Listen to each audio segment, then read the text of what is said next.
Yesterday, December 7, 1941, a date which will live in infamy, the United States of America was suddenly and deliberately attacked by naval and air forces of the Empire of Japan.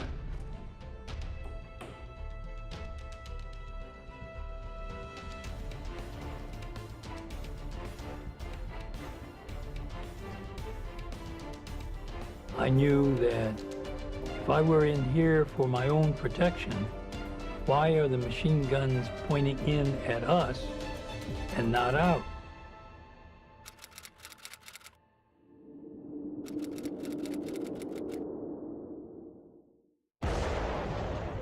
Subsequently following Japan's devastating military bombing at Pearl Harbor, the American government forced the relocation of 120,000 Japanese on the West Coast to harsh incarceration camps. These evacuees included the small Nikkei Japanese American community inhabiting Bainbridge Island, Washington, whose journey and exploration demonstrates the tragedies of war and the triumphs of human spirit. But despite the forced evacuation from their homes into a foreign region, the Japanese Americans encountered various opportunities during World War II in the exchange of culture and the exploration of ideas. Although this event in history is seemingly overlooked in the grand scheme of the civil rights movement, their incarceration would eventually lead to a modern-day communal acceptance of people in our country and the world. The morning of Sunday, December 7, 1941, the U.S. Pacific Fleet based in Pearl Harbor, Hawaii, was attacked by Japanese bombers. The following day, in his renowned infamy speech, President Franklin Roosevelt declared that this form of treachery has begun a state of war between the United States and the Japanese Empire. On February 19, 1942, Roosevelt instituted Executive Order No. 9066 that authorized the Secretary of War to stipulate certain areas as incarceration camps for reasons of national security. Without just trial, some 120,000 Japanese Americans throughout the U.S., including the Bainbridge Island Nikkei community, were relocated to isolated interior areas of Arizona, Utah, California, Wyoming, Arkansas, Idaho, and Colorado. As a means of formally justifying this order, the American government claimed wartime necessity, as conspiring exchanges between Japanese American spies and Japan were supposedly easy on the West Coast. However, unofficially, all Japanese Americans had become the enemy, as many believed that their incarceration was necessary for the security of the country. When the Japanese attacked Pearl Harbor, our West Coast became a potential combat zone. Living in that zone were more than 100,000 persons of Japanese ancestry. We knew that some among them were potentially dangerous. Military authorities therefore determined that all of them, citizens and aliens alike, would have to move. Lieutenant General John D. Witt, head of the Western Defense Command, wrote, "The Japanese race is an enemy race, and while many second and third generation Japanese possess the United States citizenship, the racial strains are undiluted. However, almost two-thirds of the internees were American citizens, and approximately half of them were children, all of which who had never displayed any disloyalty to the nation." We're American citizens. So why are we in camp? Because originally the papers and the news reports said aliens and non-aliens. They didn't dare say aliens and American citizens, because it's not right. On March 30th, 1942, the Japanese Americans from Bainbridge Island became the first group in the nation to be evacuated to incarceration camps. Equipped with only the clothes on their backs, the evacuees were unprepared for the extreme temperatures and cramped living situations they discovered upon arrival. Hundreds of internees died from insufficient medical care, and thousands more suffered from a high level of emotional stress. And there were so many people that got sick, got diarrhea and everything in camp. So that was bad. Stables or barracks often served as living and sleeping quarters, providing no privacy for individual families as all of their daily needs were accommodated by public facilities. Assembly centers were oftentimes temporary shelters in fairgrounds and sometimes in horse racing tracks. The conditions were exceedingly rough.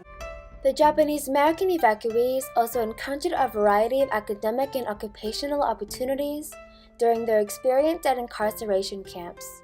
For instance, the War Relocation Authority established to monitor the internment provided a high school education for all school-age residents, cementing a familiar routine.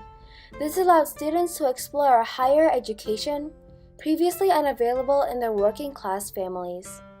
Furthermore, throughout World War II, many young Japanese Americans sought to demonstrate their patriotism by enlisting in the armed forces, and created the All-Nisei 442nd Regimental Combat Team. These 33,000 soldiers will continue to become the most decorated unit of its size in American history, as they encountered and exploited their chance to prove their loyalty to the nation. A lot has to go to credit to the generation of my parents for being so resilient, for being so strong. They proved their patriotism. Many of them fought in World War II. My father fought in the Pacific Theater. He was in what was called the Military Intelligence Service. And they proved their patriotism, and I think people now look back not only as a huge mistake, but this is a community that really contributed a lot to America. Disregarding the war circumstances, one of the most critical things to realize about the Japanese incarceration is their isolation based on ethnicity. This inevitably resulted in a question of loyalty and an exploration of the American individual. At the end of World War II, many Japanese Americans would confront this query, including Fred Korematsu, an American-born Japanese whose refusal to comply with the evacuation order led to his arrest on May 30, 1942. Korematsu became the subject of a test case, challenging the constitutionality of the internment, along with Gordon Hirabayashi and Min Yasui. These resistors explore the civil rights and privileges entitled to American citizens, regardless of their race. Whether you are loyal or not, you are still protected by our laws. The freedoms have to be for all, and you can't just give people freedoms just because someone in government said you will attain to this kind of loyalty, you must do this. That is not what the country is about. On December 17, 1944, the Public Proclamation Act 21 allowed evacuees to rejoin the general population. In 1988, decades after World War II, President Ronald Reagan signed the Civil Liberties Act of 1988, acknowledging that a grave injustice was done, and each and every Japanese American will be compensated for the losses they suffered. For here we admit a wrong. Here we reaffirm our commitment as a nation to equal justice under the law. Several other American presidents, including Bill Clinton, George Bush, and Gerald Ford, also gave public apologies regarding the defiance of constitutional rights instituted by the relocation. Ford stated that not only was the evacuation wrong, but Japanese Americans were, and are, loyal Americans. However, the 120,000 incarcerated Japanese also encountered beneficial academic and occupational opportunities in their experience at relocation camps. Many young adults would later move on to explore future careers in various fields.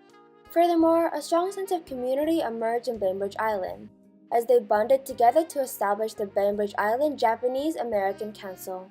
The organization partnered with the North Kitsap Interfaith Council to create the Bainbridge Island Japanese American Exclusion Memorial, to serve as a reminder to let it not happen again. While their isolation from the general American population partly limited their cultural exchanges, the evacuees were allowed to cultivate a community with both Japanese and American values. This development further led to an exploration of the American individual, a concept later pursued by African Americans and Muslim Americans. The incarceration of the Japanese testified to the exploration of civil rights and the advancement of racial tolerance in times of war exchanges, regardless of the circumstances encountered on the way.